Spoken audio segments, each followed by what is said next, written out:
Folks, welcome back for another episode of Our Journeys. I just met with you there a little bit just to see how that would feel. I'm very fortunate right now. This is 4:20 in the morning because this is when I got to get some stuff done. And I'm very fortunate to find Dano.npo, and he is battling in a friendly game here against Prophet 19, Honor, Purveyor of Prophecy. I do like the alliteration and the themes going on by Prophet, Purveyor of Prophecy. And I also I do like the aspirant. She's fantastic. She wants to be an assassin like Naryu. So hopefully we will see Naryu at some point. Dano, well, I mean, right now, boy, what a brick of a hand. A bunch of 5-drops. And yeah, with Prophet coming out, pretty much the opposite of Dano's hand. Just nothing but low-cost cards, and Dano's in trouble. Dano's in trouble. Well, hopefully we'll get a good game out of this, but it's not looking that way. At this point, I mean, I don't know about conceding. I mean, it's a friendly match. So I'd probably let it go another turn or two, hopefully that I get something. But if I'm against the AI and this happens, I usually just quit. Because usually the AI, it's like they have certain decks or certain builds where they throw down like 2 Mournhold Traders, and I'm still trying to draw. I'm still trying to play a card. So I'll concede on those because I just learned from history. There's just no coming back from that. Because then they've got Stone's Throw or something ridiculous that no matter what you play, you're just going to get wrecked. So Dano's definitely got his work cut out for him. He needs a 4. He's got a 4-drop, so he does have something to play here. It does drain, and he does not want her to get slain by an aspirant in that field lane. Doing business. So things could start turning around for Dano. It would be an epic comeback at this point because Prophet has just been hammering him, and I don't even know. I'll lead my family to glory. Yeah. I mean, if he could survive long enough for Cradle Crush, he does clear out that entire lane. Let's see, so 7, 9, 11, 12, 13, 14, 15. He's got... Prophet has 15 on board. Dano swings, he goes up to 12. Dano goes down to 13. He can throw down a Phalanx in that field lane, and that'll mitigate a lot of the damage. Unfortunately, he can't do a whole lot more than that. And we may be seeing a little bit of a pause here just because, as I said, this is a friend game, so he may be talking with Prophet and just being like, dude, my cards suck. Never give ground. Or my hand sucks. He's got great cards. He just needs to survive long enough to do something with them. Unfortunately, we saw a Rage get burned. That would definitely be very helpful a little bit later on with a drain creature like this. So I don't think Prophet's going to go face... Unless he's got Archer's Gambit. If he's got Archer's Gambit, Dano's pretty much hosed. Dano's pretty much hosed. Oh, not even pretty much. He just totally is. So yeah, a friendly game, but a very unfriendly hand that Dano was presented with. And Prophet is going to be able to finish this off this turn. Business. I mean, really, it doesn't matter how good your deck is. I mean, look at that. Execute, Wardcrafter. He had the cards, and yet he didn't draw them. Very bizarre. Equally as bizarre, we are watching Brovington, which I believe this might be the very first time. But oddly enough, as you can see, the game is well underway. But he didn't show up as, oh, you know what? He could have very easily started playing while I was watching Dano. So initially when I looked, I only had 3 friends online. And Dano was playing, so I spectated his game. And then when I looked again, it shows Brovington on my list. I'm like, great, I don't think I've seen Brovington. Let's take a look at his fresh game. And he's been in it for 8 turns and is really looking to close things out with his Spell Sword, which is really cool. Hey, back-to-back Astrid turns up against Kerpesius. Kerpesius? I don't know if Carpe Diem, but Kerpesius. I'm not sure what we're seizing. Well, it's Carpe. Carpe Diem is seize the day. I don't know what Kerpesius is, but Kerpesius has managed to remove all threats that Brovington has on the board. And one thing we know with spell sword colors, aside from something like Gavel or Dawn's Wrath, not Dawn's Wrath, Dawnbreaker, what's the other one? I mean, there are a few other items that can give some reach, but in general, spell sword doesn't have reach. At the very least, it requires you to have something on the board to give you that extra bit of reach. So an empty board in spell sword, you can afford. If I fall, Jeez, I'm still not able to think of it. Even though this is my best time of the day, I still can't quite think of a way to finish that. Prime. See, okay, yep, okay. It's gonna take away at least one of the lethal options. Obviously, in these colors, Archer's Gambit is still an option with that Fighter's Guild. But as we can see, Kirby has a ton of completed contracts and not much else. He has, and that's it. This is going to be game. Wow, looked like he was going to try to turn that around, but Brovington is able to close it out. But here we are with Time Twist NPO. Believe this is our first time beholding his play. This is a ladder confrontation with Thornvald. As you can see, Time Twist is yet another NPO member in the top 10, or who has achieved top 10 at some point. Running Singleton is crazy. I mean, we're only 6 turns in, and not a lot of damage has been done, but Time Twist has burned through those cards. Holy cow, I don't know what fate befell him.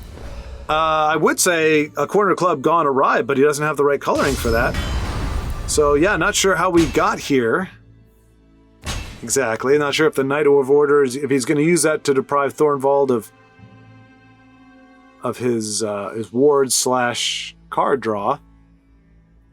Nope. He decides better to leave his little skelly Deathless Draugr there. There. I don't know why I said there. Deathless Draugr. Leave him alive to be able to spawn another 1/1. We can help one another. We see you waking. And as we look at the rankings, they are actually pretty much on par with each other. So this is a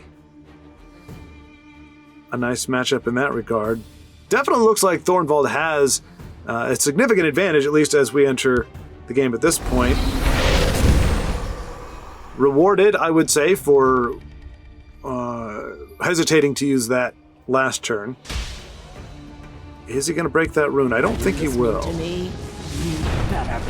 I would be surprised if he did. I am surprised. To be fair, I've never seen Time Twist played. By the way, Time Twist, welcome to the channel. Great to have you here. Out upon Sorry it has come to this. And to be fair, I am low tier TESL, so if I don't see a play coming, it probably means you're doing the right thing. And unfortunately, that trades very nicely with nice premium Sentinel Reclaimer is going to allow Thorana to make. It is a +3. Okay, so I messed up on my last video. I did a card review, and I, for some reason, thought Reclaimer gave you Steel Dagger and an Iron Sword, but she actually gives you a Steel Sword, which is +3, not +2. So you get, she gives you a value at 2, 3, plus the 4, that's actually 6. 3, 5, 6. Oh no, it is still 6. Sorry. 6 damage for 6 cost. So it's a fair. I guess I screwed up my math. I don't know. It's been a mess. It's been a mess. Been a messy day. Like I said, I really wanted that card back. I think it's just called the Gray Fox, even though looks like a helmet. Looks like it's an Imperial thing. Anyway, down goes Thorana, leaving Time Twist, but with naught but a Steel Dagger. I do like to see Yokuda and Nightblade. It would make sense that you really only see him in a Singleton deck. Just not a lot of love for that card. I mean, which stinks, because it's a great effect. Because, I mean, how many times you've been like, man, every time I equip an item, they get silenced. Perhaps we can help one another. Close ranks, let nothing through. But yeah, I wanted the card back, but I forgot, and Sea City reminded me, unfortunately, that you can get a premium version of that card back if you finish in the top 1,000, which for most folks is no problem. For me, big problem. I tried on my alternate account, horrible, abysmal results. Just really cheesed off most of the time. Was not a great experience for me. And I didn't even bother in this account. I conceded once because somebody took too long on their very first turn. PSA, if you're going to play TESL, Here you've been looking either make sure that you are able to play your turn out within a reasonable amount of time, or concede. Like if you find yourself really busy, just go ahead and concede, because it really is. It's a bummer of a thing. I mean, I don't know. I'm jaded. I'm cranky. Okay, I'm cranky today. Doggone it. No point in hiding it. Come to this. Sorry, Time Twist. I'm sorry you're getting my crankiness while watching your game. Goodbye. Join us. I have many important Wow. things on And my mind. yeah, an abrupt finish. Look forward to watching more of your games, though, Time Twist. And we join Inu up against the evil forces of Invade. Magic v Tragic. The god of the machine. We'll just call him Tragic, because that is the title I bestow upon anybody who has found it acceptable in their own heads to play Invade. It's a tragic state of affairs. Aha, so we just missed Inu clearing off a big gate, which would make sense. That is why Tragic has only 3 cards in his hand, and Inu is amassing quite a force in that lane. The Fighters Guild stands ever ready. Of course, he is amassing in that lane. He's trying to burn Tragic out of cards. Because the last thing you want to do is give... It's hard, though, because you are going to have to attack. At some point, attack will be necessary, and Inu decides that time is now, but in moderation, which I can appreciate. I might have hit for an extra 2, but... Okay, I'm back with the gate. The gate never goes away. Kill them all! I'll send them all to oblivion. Good old Hand of Day got the great pull. Great card to have here. Not necessarily in this case for the life drain, just for the breakthrough and the strength and the ward. I'd be very surprised if Inu pushed. I don't get tired of being wrong, folks. I don't get tired of it at all, trust me. It may get old for you all, but I just kind of revel in the fact that I am incapable of predicting the best play forward, or what my friends will do and how they will carry about their victories. Prepare to die. Great shall be your reward in paradise. Prepare to die. Inu. Prepare to die. A little bit with the spammy on the emotes there. I mean, I do get it. It is Invade.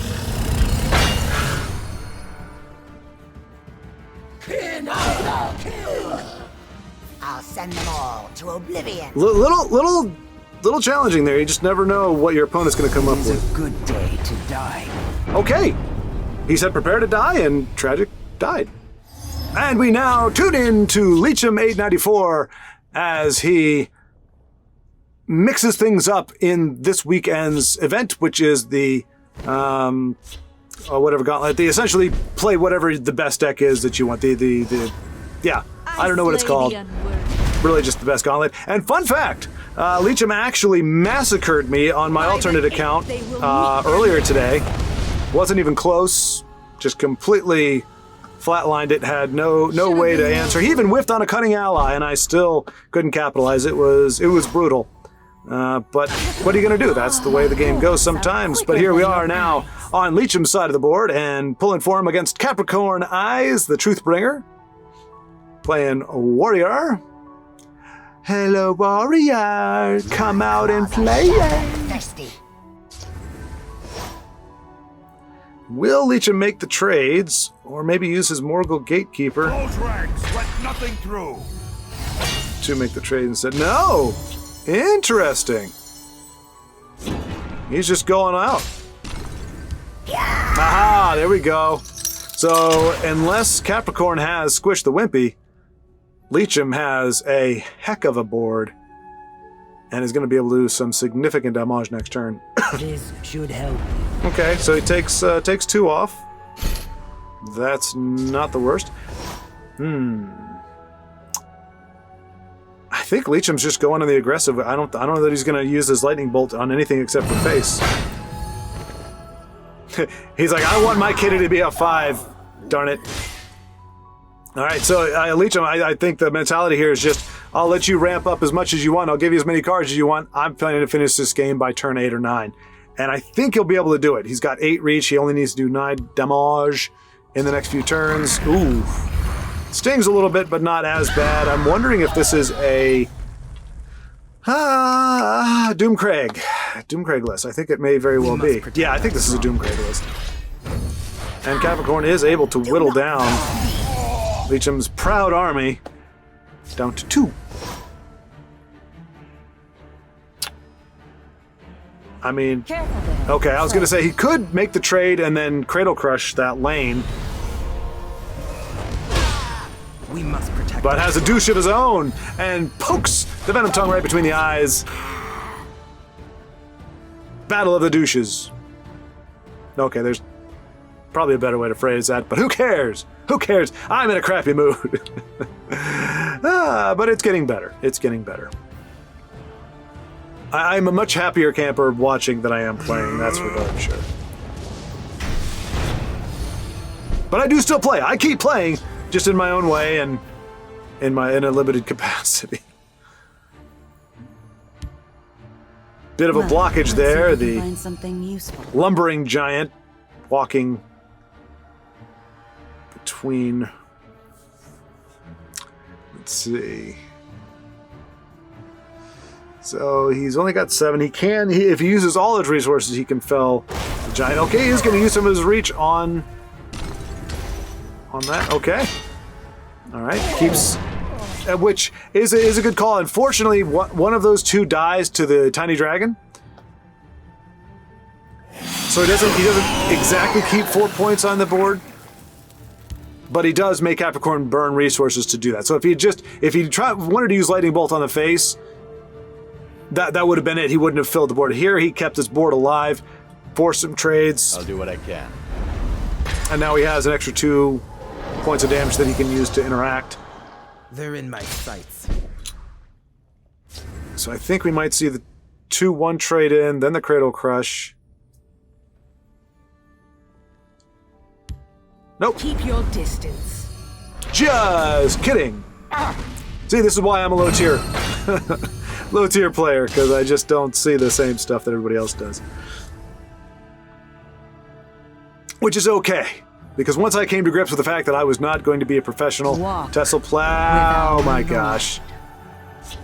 Okay, well, unfortunately, that may be the death knell for Leecham.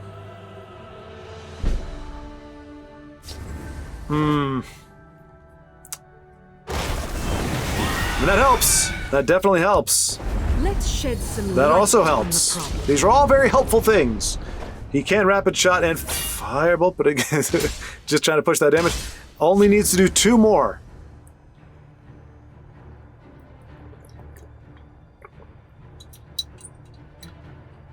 If any of those cards get to go face right now, Leecham will come away victorious. Wow. I mean, give it to Capricorn, definitely able to stymie. So maybe a rapid shot and Cradle Crush in the shadow lane. Or Firebolt. Well, let's see if we can All right. find something useful. Same scenario again. See if Capricorn has more answers. Leecham is persistent, will not be denied. I will hit you in the face. I must. And let's note too, this is a Battle Mage build, but it is not the hyper-optimized. Oh, Tiny Dragon. By Arcade's Okay. blade, stay back. That's all right, he's still alive. The dream is still alive. He just needs no more pings from Capricorn. No more pings. No more pings. And this is where it becomes tedious. Hey, again, that's all he needs. That's the great thing about where Leecham is right now. He just needs to push that extra 2. All right, he's going to be able to put some more stats on the board. Capricorn now running low on cards. I was going to say, but as long as that Doomcrag is on the board, I have very little hope that Leecham's going to be able to mass an assault in that lane just because of how things go. But we will see. We will see. Capricorn doesn't seem to... I mean, Capricorn has had a more plotting tempo, so just because you don't see an answer doesn't mean he doesn't have one. Yeah, I don't think he's been stalling. I think he's just going over all his possible options. And he still has a goodly amount of cards, so he's combing through them. I think at this point, if he had a ping, we would have seen it. I wonder if he knows, or at least suspects, that Leecham's holding a lightning bolt. But like I was saying, I mean, we see a lot of familiar cards in this Battle Mage, but it's not... I haven't seen any Atronachs, any of the Breton Conjurers, so it's definitely a build. Bleed from me, mortal fool. Definitely a Battle Mage build, but it's not the Ubermech. I don't know if I'm using that word right. That's what I was up against. He opened with the Prowl Smuggler. And he got warded up, and yeah, it just went downhill. Okay, no, he does have the answer. He was just took a very long time to come up with that. I'm not entirely sure why. And unfortunately, this looks like game for Leecham. Oh, 1 off. 1 point of damage off. We must protect our stronghold. I mean... This one will hide. He is technically still alive. Azora, give me strength. Can he get past the guard? Does he have an answer for the guard? If not, Leecham could close this out anyway. Look at all them daggers. He's got a ton of daggers in his hand, and he's looking to stabby stab. You must be cleansed. And there it is. Again, took a little bit of a long time to figure that out. Bleed from me, mortal fool. I feel alive. Boethia, the war hero, is next up on our journey up against Penchu the Miraculous.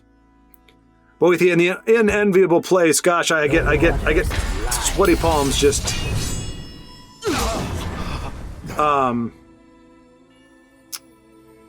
It being in the Stallion. I remember my time in the Stallion, or the Steed, or whatever the heck it's called. It was not a good time. It was not a happy time. Your order, how can I serve?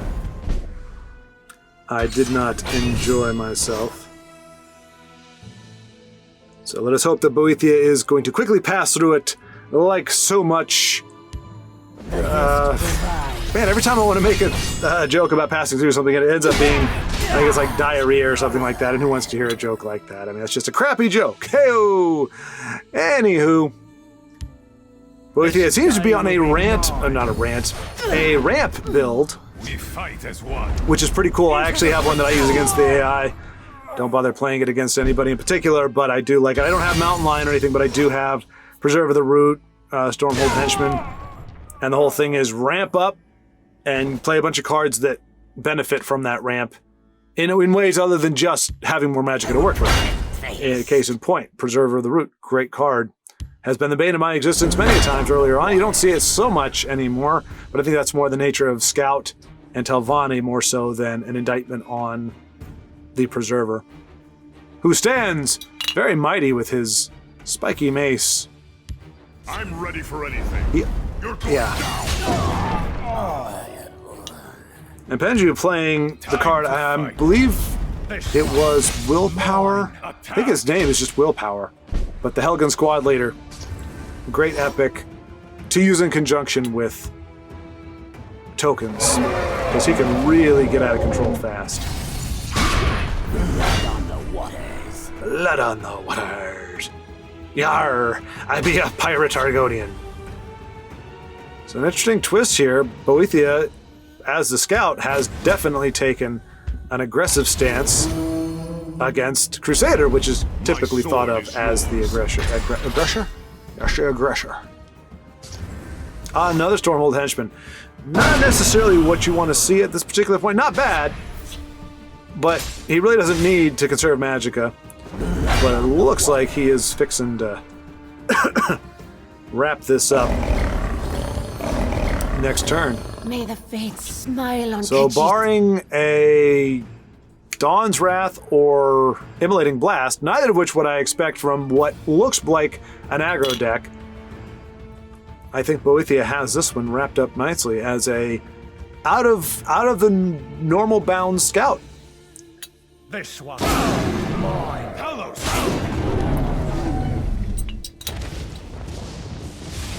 All right. So yeah, I guess this was a. It's okay. I gotta remember. Well, it's over now. May the fates It's only smile turn on 8 Khajiit. technically. Boethia is just ramped up enough. So yeah, well done. This episode sponsored by Blast Rod, a creation for the mind of Yum Yum 36. It is a 6-cost intelligence item, +1/+1 to the wielder, expertise, deal 2 damage, and as best as I can tell, since the flavor text doesn't really expound upon this, I'm going to assume that that is deal 2 damage to anything, to your own critter, to an opponent's face, or to an opponent's card. And you may say, well, +1/+1, 6 costs, that's ridiculous. You could get a Mentor's Ring for less than that, or you could pick up a nice Staff of Sparks for the exact same cost, and it does a lot more, potentially. I will say, I do think, in line with kind of Vincenzo's propensity, I think Blast Rod might be a little bit overcosted. Think of it this way. One of the best cards at the 6 cost right now for expertise is the 2/3 that spits out Atronachs every time you trigger expertise. The first time, it's going to spit out the Flame Atronach. Next time, it's the Frost. Third time, it's Storm. And fourth time is the big Lava Atronach.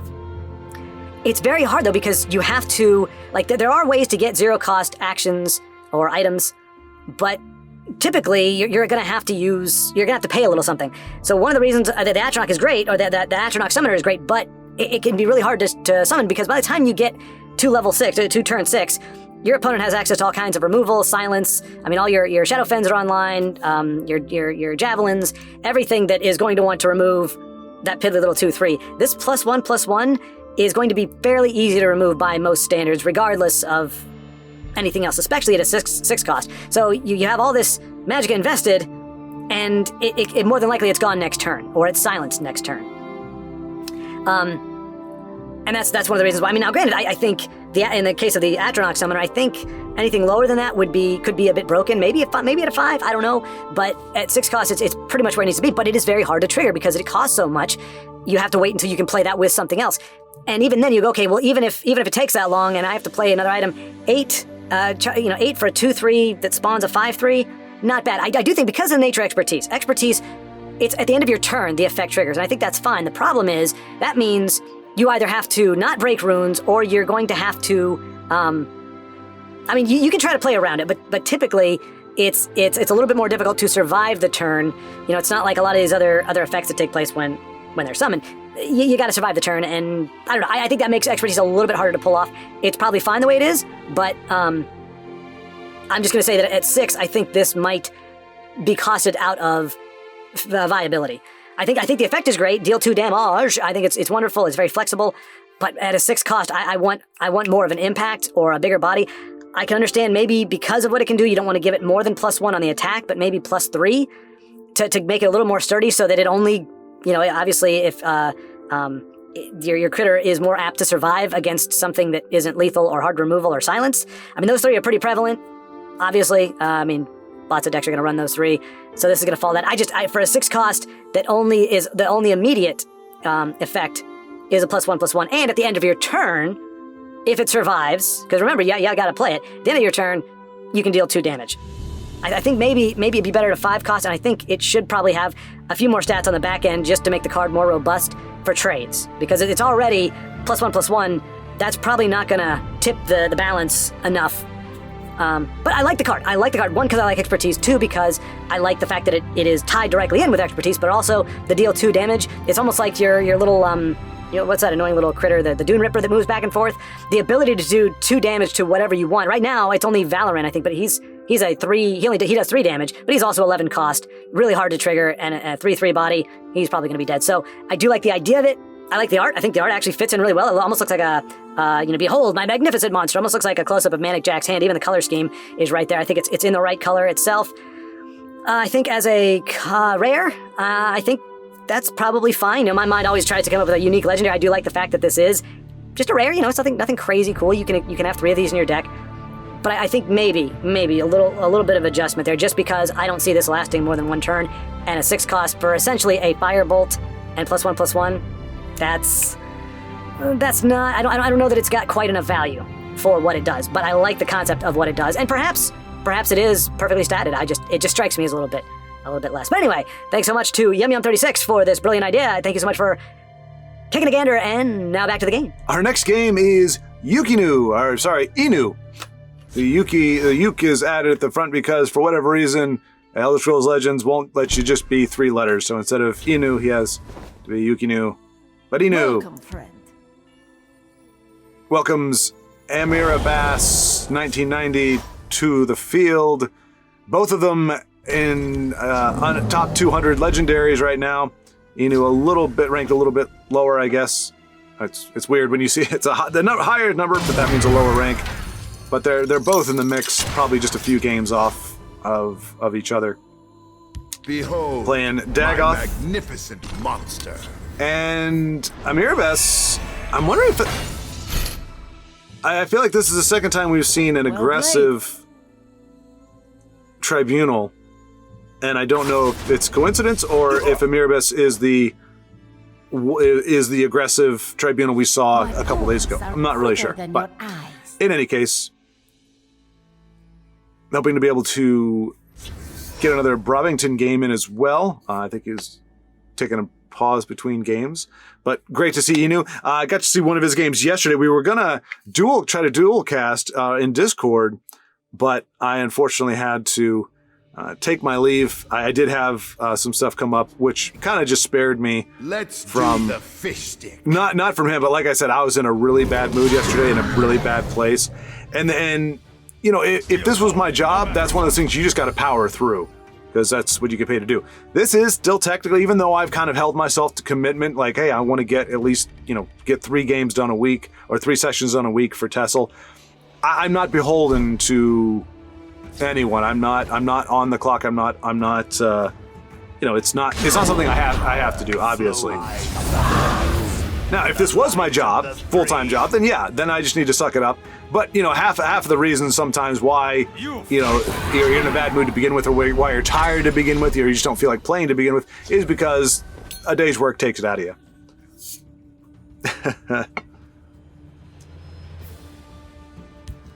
Let's see. Khajiit will keep you safe. Andra coming down.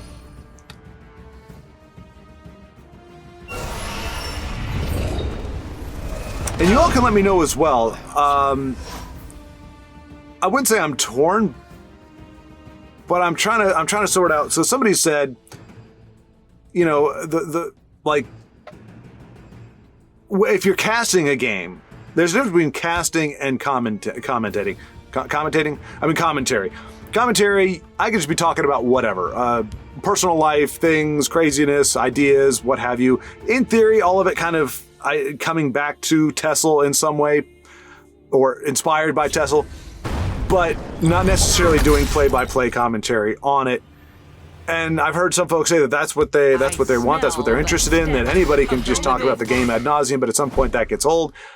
But I could totally understand. I mean, there was somebody who says, I love the fact that you do like play-by-play commentary. So you can let me know if you want to. I don't get a ton of feedback, but please let me know if, you're like, hey, yeah, I would just rather if you just, after you say hello, you just talk about the games that we're seeing and talk about the plays and the opportunities and try to give your commentary. I personally think that's probably not what the ideal is, just because, as we've seen so many times, my ability to predict what our savvy players are going to do is pretty bad. And so now Inu has a, and so, you know, my value as a doing commentary or, you know, casting a game seems to be pretty low. Nice. See, my initial thought was just go ahead and trade the big guy in, but Inu had a much better plan, deals much more damage, and now has 2 beefy bodies on the board instead of just the 1. Hold the line. And see, and that's something that when I'm thinking about playing an aggro tribunal, that's one of the key cards. Because one of the hardest things in tribunal is the card draw, is having enough stuff, you know, is keeping the board filled. Obviously, Inu is the aggressor in this, so he's giving Amirabass tons of cards. But those Eastmarch Crusaders are the lifeblood there for him. But Inu, fantastic display. Alrighty, we are joining Dano and Prophet 19 for a rematch.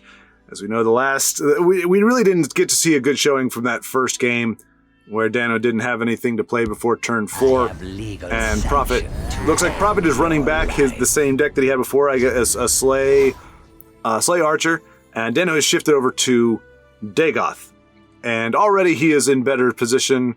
As 1, he has the ring, 2, he has a 1-drop, had a 1-drop to play, and 3, he's got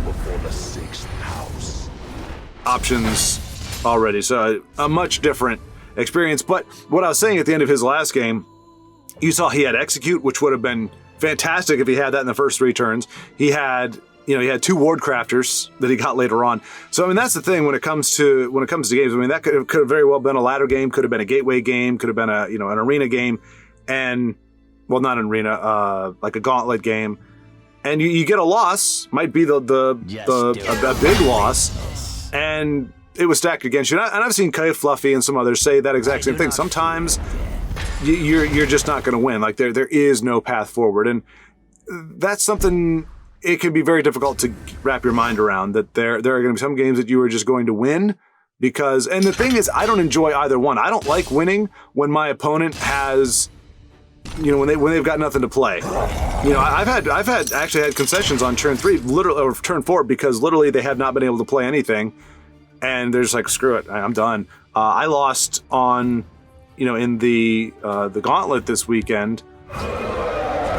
Even to a friend of mine from the channel. I was using my alternate account, so he didn't know it was me, but I lost to him very, very quickly. I didn't have a chance. The deck, it's got plenty of 2 and 3 drops. 1, 2, and well, no, doesn't have a lot of 1s. It has a lot of 2 and 3 drops. Didn't draw any of them. And he just rushed me down. And now we're seeing kind of the inverse. We're seeing Dano.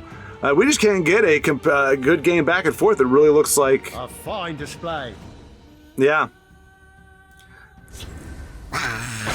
Okay, that might buy Prophet 19 a little more time. Superb work. And that's going to help as well. He's going to take 5 off. That's going to be... Oh, wait, okay, I guess that makes sense. He's still going to be able to take 5 damage off the board, gain 5 health. That's a 10-point swing. He goes up to 15. Work. And Dano... And he's going to take out the... Thank you. Alright, so... Wow, yeah, okay, so no, he's going to pretty much wipe the board. So, okay, this, I may have counted Prophet. I apologize, counted you out a bit early. Didn't know what you had in your hand. That's some good stuff. We're actually seeing some nice cards there. Bushwhacked? Who plays Bushwhacked? Wait, is this a constructed or is this arena? No, it is constructed. So I'm not sure. I don't know much about Prophet 19. Friends with Dano, if they're playing a friendly, I imagine he's pretty darn good. And I would say from what we've seen, he is pretty darn good. And so it went from what I thought was a landslide victory next turn to, I wouldn't say Dano's in trouble. Not by a long stretch, especially if he's got that Swift Strike. He's getting the Morley Tongue off the board, does not want her to snowball. I'm not sure if Prophet's running a... what do you call that? The Brotherhood gate thing? The one cost that doubles your slay effect. Ooh, goodness gracious.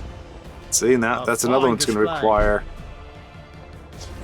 Oh no, wait. Okay, he's got it. He's with Swift Strike. See, that's my problem. I'm looking at that as, oh, I need to address this threat. Dano's going, I've got the W. And he does. Nice. Still, we got to see a really great turn from Prophet using some uncommon cards at very low magicka to keep himself in the game. So well done and good game. Okay, so I'm going to scroll up and down here. In my periphery, I can see that they're still there. Okay, so whatever this is, what is this? Joe Knows Dragons. That's what we're going to play with. Because I don't really have right now, part of the reason why I have not been playing competitively, I still play, but it's usually just doing my daily quests and building up soul gems on my other account. Part of the reason is I'm not motivated to play a specific deck. I'm not inspired to play anything in particular. And such is the case now. So I just got a ton of decks that people gave me. I got a few of mine peppered in, and so I'm just gonna play whatever kind of pops up. And there's my card back. That's card back I've been wanting for a long time. There's no way in heck I'm gonna get the premium version. Unfortunately, I mean, C-City said I only need 9 wins, but unfortunately, or guesstimated that to finish in the top 1,000 you need roughly 9 wins. Luck to your house. I couldn't even get 1 on my first playthrough with a deck that has done really well in the past. And we see here, I do have my douche. I probably don't want to use it on that. There's probably going to be a better... Wow.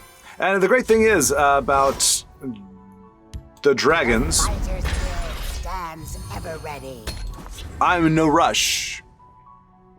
That doesn't mean I can be lackadaisical about this, I'll send them all to but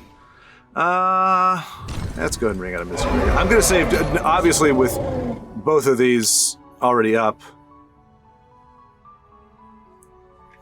We're not going to worry about pinging those with the douche. I'm going to wait until we have a spicier target like a forward camp. I'm sure that's in the mix. Although this could be a defensive, like this could be classic a support mage.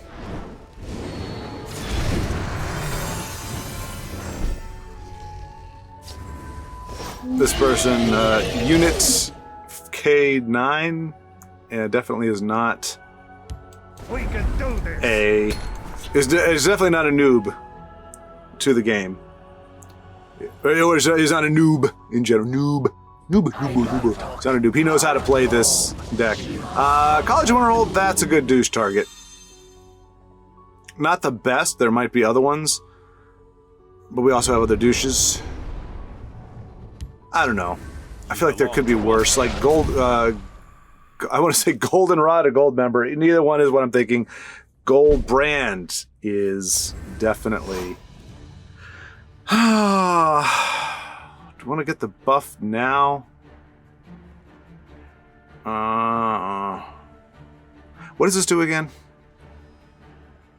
2 cost actions. I mean...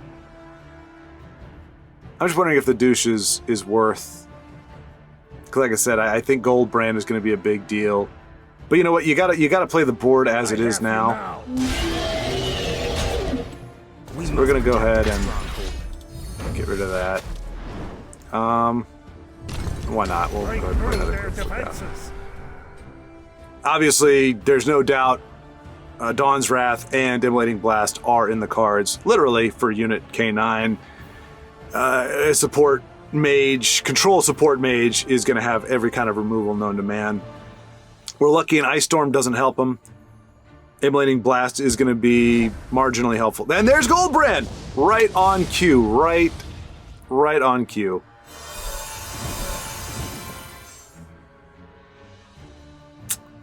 Unfortunately. Luckily, I mean, that is his turn. But this is the thing with support. Like, I'm enough of a grizzled veteran to know.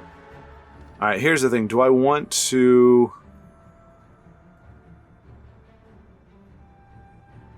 Do I want to draw first? No, I'm not going to ping my guys for the draw. I've got enough stuff to work with. Let's throw this down here. I know it has more attack over here, but if he is going to Dawn's Wrath me, Thornvald awaits They're you. in my sights. I want to have a nice chunk of points in one lane.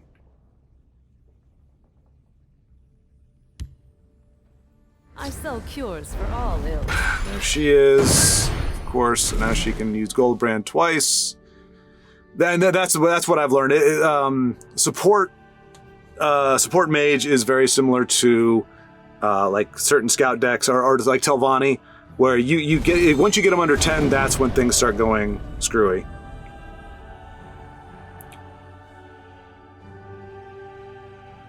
Like it's very difficult to close it out unless they have a completely crappy draw. It is very difficult to close out a game against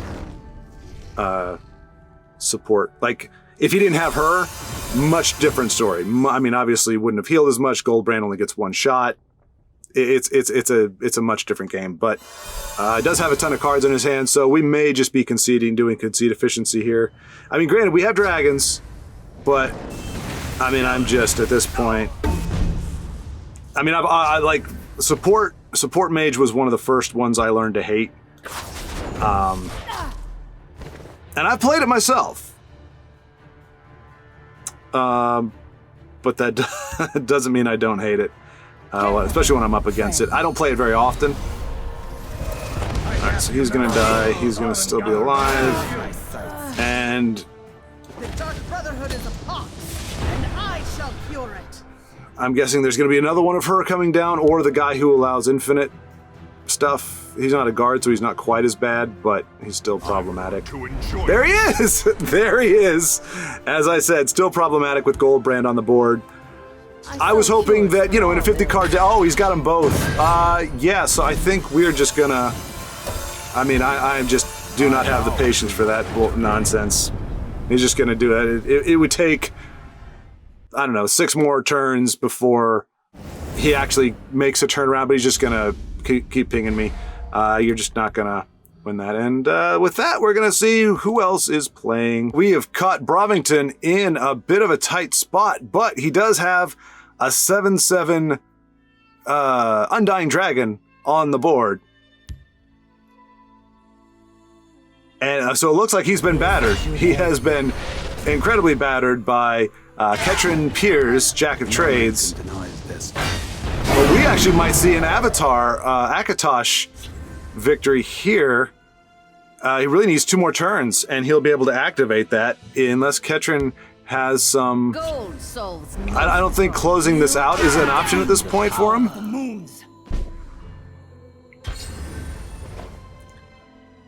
But yeah, 1 more turn. If he doesn't play too many cards, and I think he might.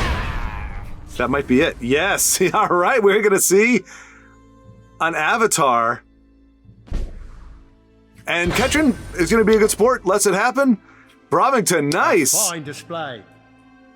Indeed. All right. What a swing. Too bad we didn't get to see the first part, but that was a great way to finish. Alrighty, we're going back into the random shuffle for ranked play. Gonna scroll up and down here. Right about there. What's this? Dano Prophecy. Here we go. Yeah, I actually started watching yesterday, or I was going to do my spectating yesterday, and was going to even do, I thought about, like, because I said I was going to do Friday, Friendly Fight Fridays. I was going to shoot those on, or, film those on Saturday or Sunday on the weekend. But I was like, you know what? There's actually people playing on Friday. Maybe we'll actually film on Friday. But I was just in a bad spot yesterday. The day hadn't been particularly bad. I was just in a bad place personally. And it was just infecting everything. I was just in a really bad mood. And I don't mind being real with y'all. I don't mind being, maybe not at my best. But it was not good. And I eventually just kind of, all right, so maybe we'll keep Blighted lit. I haven't really played this deck too much, but yeah, we'll see how we're gonna get along against Obi-Wan Kenobi.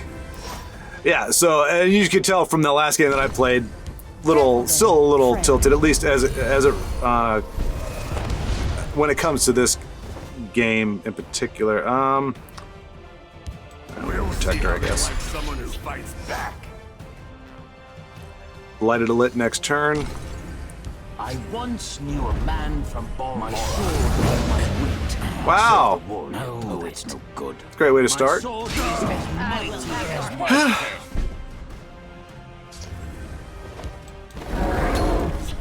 All right, Blighted Elite, not a prophecy, but works with the prophecy because it is going to be, as long as it stays alive. I once knew a man from Baltimore. Okay, at least it was not a lethal. Oh, no, that's no good. So now here I'm going to get, and it does not give me a prophecy, it gives me another stinking Elite. And I am going to... Join the circle. When Rune is destroyed, let's get Codwell down there. Day to selling forth, wouldn't you say? I would say that, my friend, I would. Sallying forth we shall. Though I'm guessing Obi-Wan has a way to deal this afflicted, this blighted elite. It's okay. If he leaves it alone, it gets me closer to triggering a prophecy, in theory. I think having 3 blighted elites is not necessarily ideal. Okay. So he's going on the aggressive. My sword is as mighty as my head. But he does fall prey to my prophecy. For Valenwood. Wait. Interesting. I mean, she's a prophecy, but she didn't trigger. I am ready to join the circle. Well, this will be quite a romp.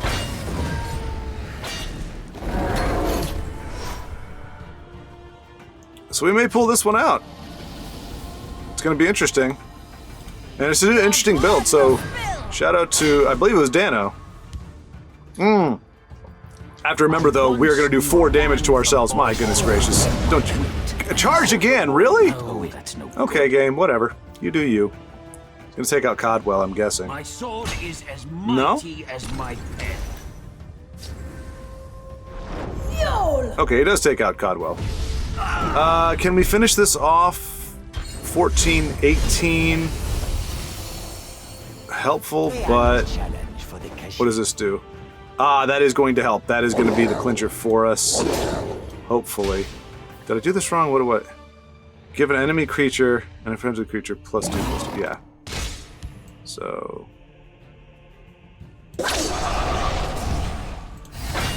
And that card made the difference.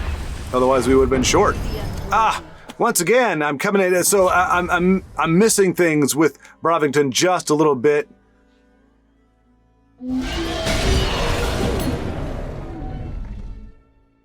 Yes, mid-range versus mid-range, and that's really what he was up against. Was the mid-range tribunal. Just in the nick of time. So yeah, I'm bemoaning a little bit the fact that I don't get to see Brovington's full games. We keep coming in kind of in the middle. But